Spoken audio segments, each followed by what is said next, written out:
ఈరోజు రాష్ట్రంలో ప్రజాస్వామ్యం అన్నది కనపడడం లేదు. ప్రజాస్వామ్యం పూర్తిగా లేని పరిస్థితి రాష్ట్రంలో ఉంది అని చెప్పడానికి నిన్న జరిగిన ఎన్నికలే ప్రత్యక్ష ఉదాహరణ. నా పక్కన ఇటువైపున అటువైపున ఉన్న వాళ్ళు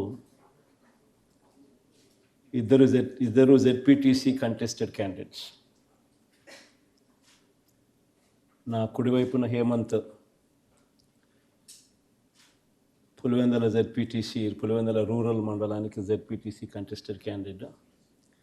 ఇటుపక్కన సుబ్బారెడ్డి ఒంటిమిట్ట జెడ్పీటీసీ స్థానానికి కంటెస్టెడ్ క్యాండిడేట్. రాష్ట్రంలో ఇవాళ ఎలాంటి పరిస్థితులు ఉన్నాయి అని చెప్పడానికి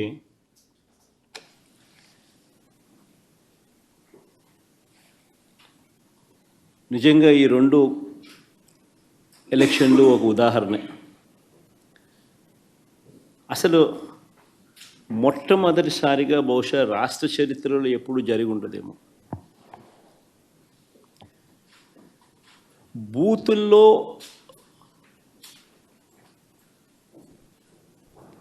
పార్టీకి సంబంధించిన ఏజెంట్ లేకుండా వైఎస్ఆర్సిపి ప్రతిపక్ష పార్టీ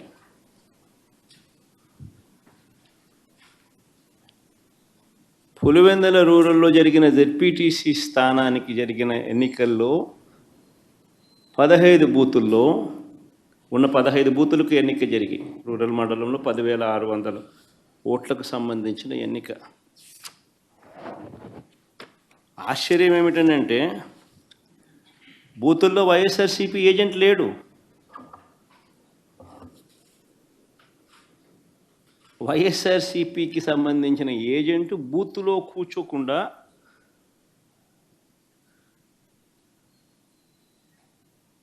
బూత్ దగ్గరికే మనిషి పోలేని పరిస్థితిలో బూత్లో ఏజెంటే లేకుండా ఎన్నికలు రిగ్గింగ్ చేసినారు. సాక్షాత్తు పోలీసుల సమక్షంలో పోలీసుల ప్రోద్బలంతో బూతులోకి వెళ్ళే ఏజెంట్ల ఫాములను వీళ్ళే తీసేసుకొని చింపేసుకొని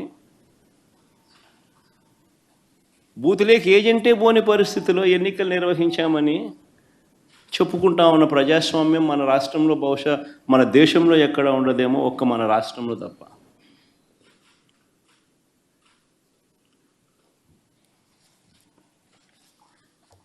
అసలు ఎన్నికల్లో బూత్ ఏజెంట్కు సంబంధించిన విధులు, బాధ్యతలు, హక్కులు ఏమిటి తెలుసా?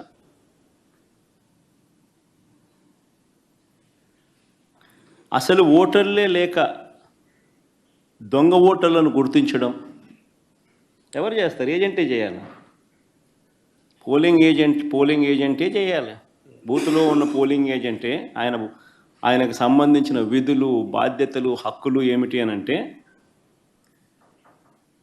అసలు ఓటర్లా లేక దొంగ ఓటర్లా అని గుర్తించడం, ఓటర్ల జాబితాను తనిఖీ చేయడం, అక్రమాలు, బెదిరింపులు, ప్రలోభాలు పెట్టడాలు, ఫేక్ ఓటర్లు ఉంటే వాటిపై అక్కడే ఉన్న ప్రిసీడింగ్ అధికారికి వెంటనే చెప్పి వాటిపై ఫిర్యాదులను అధికారికంగా నమోదు చేయడం, ఇవన్నీ పోలింగ్ ఏజెంట్ బాధ్యతలు.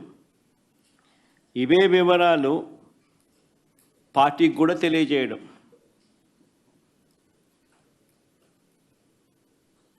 ఈ బాధ్యతలు ఉంటాయి కాబట్టి ఏజెంట్లకు హక్కులు కూడా కల్పిస్తారు.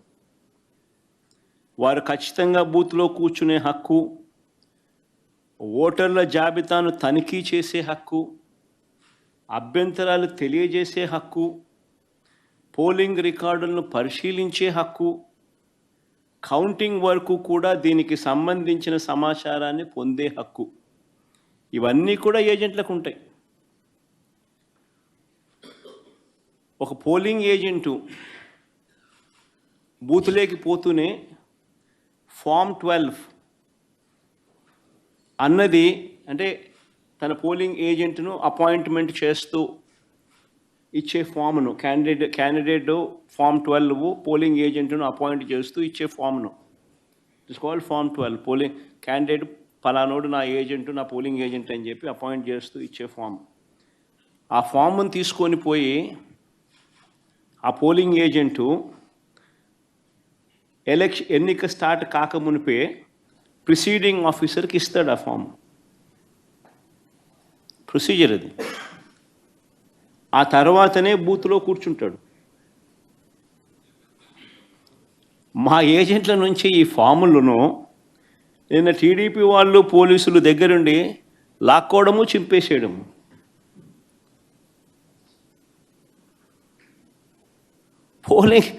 పోలింగ్ ఏజెంట్ అనేవాడు లేకుండా ఎలక్షన్ జరపడం అన్నది నేను ఎక్కడ చూడలా.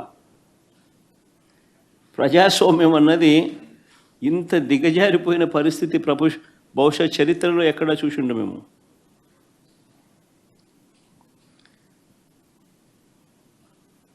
ఓటర్ వచ్చి తన పేరు చెప్పిన తర్వాత, ఓటర్ మామూలుగా ఎన్నికల్లో పోలింగ్ రూమ్లోకి వచ్చిన తర్వాత యూజువలీ ఆ ఓటరు తన పేరు చెప్తాడు గట్టిగా. చెప్పిన తర్వాత పోలింగ్ ఆఫీసర్ రిజిస్టర్లో తన వేలుముద్ర కానీ తన సంతకం కానీ తీసుకుంటాడు. ఆ ఓటర్కు సంబంధించిన సమాచారాన్ని తాను పోలింగ్ ఆఫీసర్ ఆ రిజిస్టర్లో వేలుముద్ర అన్న, ఓటర్ వేలుముద్ర లేదా సంతకం అన్న తీసుకుంటాడు రిజిస్టర్లో. ఈ రిజిస్టర్ నింపేది పోలింగ్ ఆఫీసర్, కానీ తనిఖీ చేసేది ఏజెంట్. అవసరమైతే తాను అభ్యంతరం చెప్తాడు. ఇది ప్రొసీజర్. పోలింగ్ ముగిసిన తర్వాత, అయిపోయిన తర్వాత ఫామ్ 32 అని ఉంటుంది. ఫామ్ 32ను నింపి ఆ బూత్లో ఎన్ని ఓట్లు వచ్చాయి అన్నదాన్ని రికార్డు చేస్తారు. బూత్లో ఉండే అధికారి ఆ రికార్డును ఏజెంట్కు ఇవ్వాల్సి ఉంటుంది.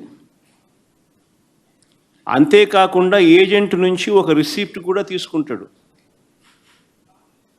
ఆ ప్రిసీడింగ్ ఆఫీసర్. ఆ రికార్డుతో ఈ రిసిప్ట్ను కూడా జత చేయాలి.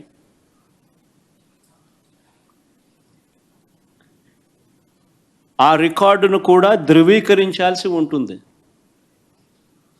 ఇది ప్రొసీజర్. బ్యాలెట్ బాక్స్కు సీల్ వేసేటప్పుడు, బ్యాలెట్ బాక్స్కు సీల్ వేసే ప్రక్రియ పూర్తయ్యే వరకు ఏజెంట్ అక్కడే ఉంటాడు. బ్యాలెట్ బాక్స్ సీల్పై కూడా ఏజెంట్ సంతకం చేస్తాడు.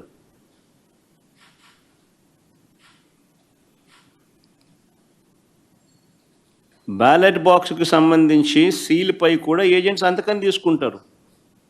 మరి నేను అడుగుతా ఉన్నా, మళ్ళీ ఇవన్నీ జరిగాయా అని అడుగుతా ఉన్నా.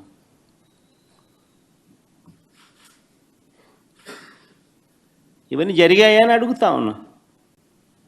అసలు ఏజెంట్లే లేకుండా చేసి ఎన్నికలు జరిపినప్పుడు దాన్ని ఎన్నికలని ఎలా అంటారని అడుగుతా ఉన్నా.